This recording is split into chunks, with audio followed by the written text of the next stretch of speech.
Okay, let's continue with the next part of our lesson 59. Okay, formula number 2. TOF, or the time of light formula.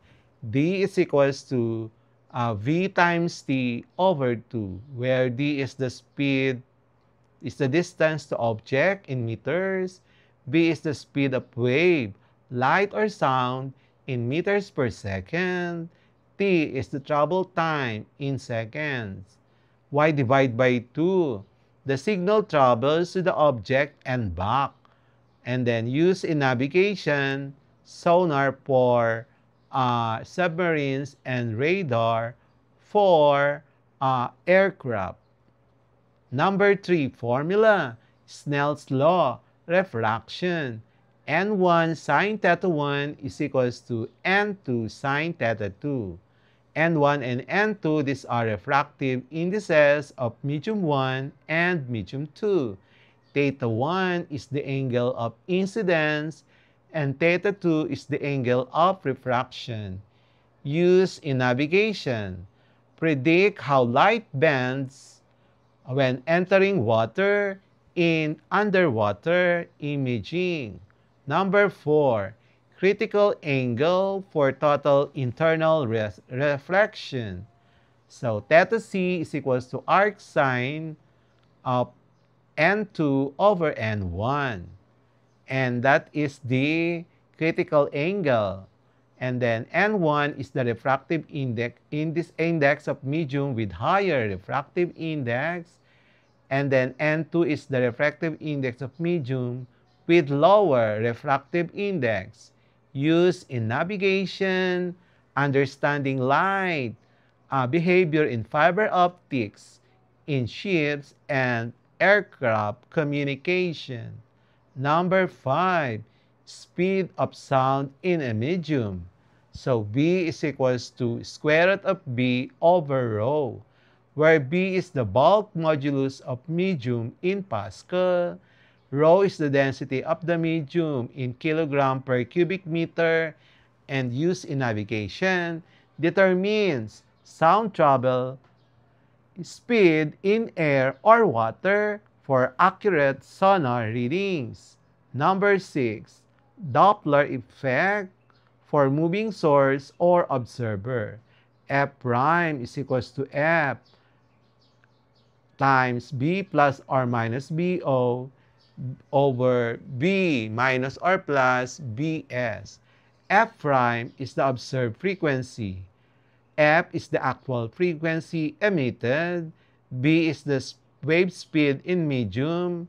BO is the speed of the observer. BS is the speed of source. Okay, use plus when moving toward each other, minus when moving apart. And what about the use in navigation? Use in radar speed detection for ships, cars, and aircraft. Practice problem. Problem number 1. Wavelength of a sonar signal. A ship's sonar emits a sound wave at a frequency of 20 kHz. If the speed of sound in seawater is 1,500 meters per second, calculate the wavelength of the sonar signal. So we're given F 20 kilohertz. Converted to hertz, you have 2 times 10 to the 4th hertz. And V is equal to 1,500 meters per second. And then required the lambda. Use the formula lambda is equals to B over F. Substitute now the given data. The answer is 0.075 meter or 75 millimeters. Number 2, time of light in radar. Navigation. A radar system sends a pulse toward a mountain and receives the echo after 0.0005 seconds. If the speed of light is 3 times 10 to the 8 meter per second, find the distance to the mountain. So we're given round trip time is 0.0005 seconds. B is equal to the speed of light, 3 times 10 to the 8 meter per second, distance to mountain. So solution, use the formula D is equals to BT over 2.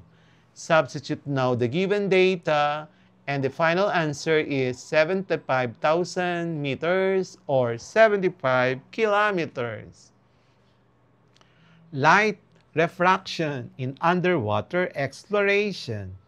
A laser beam from air, N1 is equals to 1.00, enters seawater, N2 is equal to 1, at an incident angle of 50 degrees, and find the refractive angle in the water. So we're given N1, 1.00 in air, N2, 1.33 seawater, theta 1 is 50. We are asked to obtain the refractive angle theta 2. So first, solve for sine theta 2. And the formula is to obtain sine theta 2 is equals to N1 over N2 sine theta 1.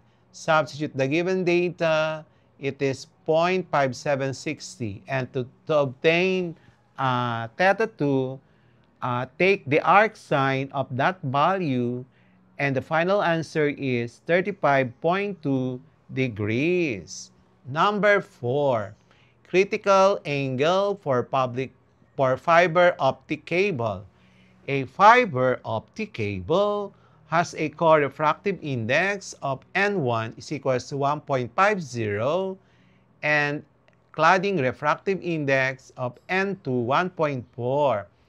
Calculate the critical angle for total internal reflection. So we're given N1 1.5, cladding N2 is equal to 1.4. We are asked to obtain theta C, which is the critical angle. Use the formula, theta C is equal to arc sine N2 over N1. Substitute the given data, and the final answer is 68.9 degrees. Next, number 5, speed of sound in a medium. The bulk modulus of certain liquid is 2.2 times 10 to the 9 pascals, and its density is 1,100 kilogram per cubic meter. Find the speed of sound in this liquid. Given, bulk modulus B is 2.2 times 10 to the 9 pascal. The density is 1,100 kilogram per cubic meter. We are asked to obtain speed B. Use the formula B is equal to the square root of B over density. Substitute the given data. The answer is 1.414 times 10 cubed meter per second, or 1,414 meters per second. Number 6, submarine sonar navigation. A submarine sends out a sonar pulse and receives the echo after 4 seconds. If the speed of sound in the seawater is 1,480 meters per second, determine the distance to the object. So we're given round trip time, T 4 seconds, B 1,480 meters per second. We are asked to obtain the distance to object. Use the formula D is equals to VT over 2. Substitute the given data, and your final answer is 2,960 meters. Number 7, Doppler effect for a moving ship. A ship's sonar emits a 10 kHz signal toward a moving iceberg. The iceberg is moving toward the ship at 5 meters per second. If the speed of sound in seawater is 1,500 meters per second, find the frequency of the echo heard by the ship. So given emitted frequency is equal to 10 kilohertz, and that's 10,000 hertz. Iceberg speed towards the ship, 5 meters per second. Sound speed, 1,500 meters per second required. The frequency of the echo heard by the ship, F echo. So use the formula F echo is equals to FO times B plus BT over B minus BT. Substitute now the given data. The final answer is 10.066.9 Hertz or about 10.07 kilohertz. Number 8. Comparing navigation wavelengths. An aircraft radar operates at a frequency of 5 GHz, while a ship's radar operates at 3 GHz. If both travel at 3.0 times 10 to the 8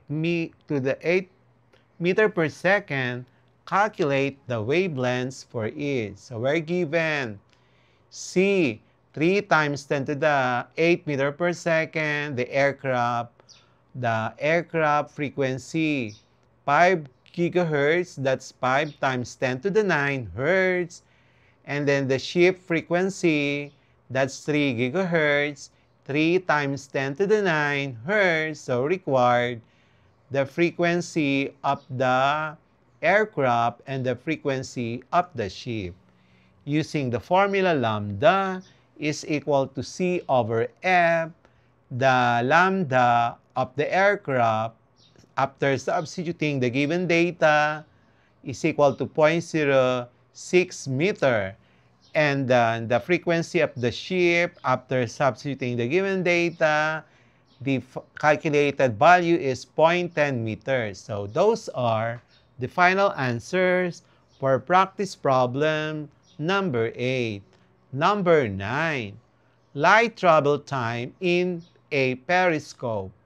A periscope tube is 2.5 meters long. If light travels at 3 times 10 to the 8 meter per second in air, calculate the time it takes for the light to travel through the periscope. So, given the periscope length, 2.5 meters, the speed of light in vacuum is 3 times 10 to the 8 meter per second, required time t for light to travel, the length. So, T is equals to L over C. Substitute now the given data. The final answer is 8.33 times 10 to the 9 second or 8.33 nanosecond. Number 10. Sonar wavelength in ice navigation. A research team uses a sonar frequency of 15 kilohertz to detect iceberg. If the speed of sound in ice is 3,800 meters per second, determine the wavelength of the sonar in ice.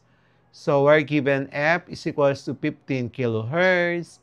That's equivalent to 1.5 times 10 to the 4th hertz. And then the speed of the iceberg, that's equal to 3,800 meters. We are asked to obtain the wavelength.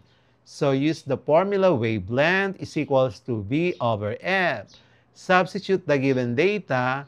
The final answer is 0.253 meter or 25.3 centimeters. We will have the next part of lesson 59. Okay, so thank you and follow the next part.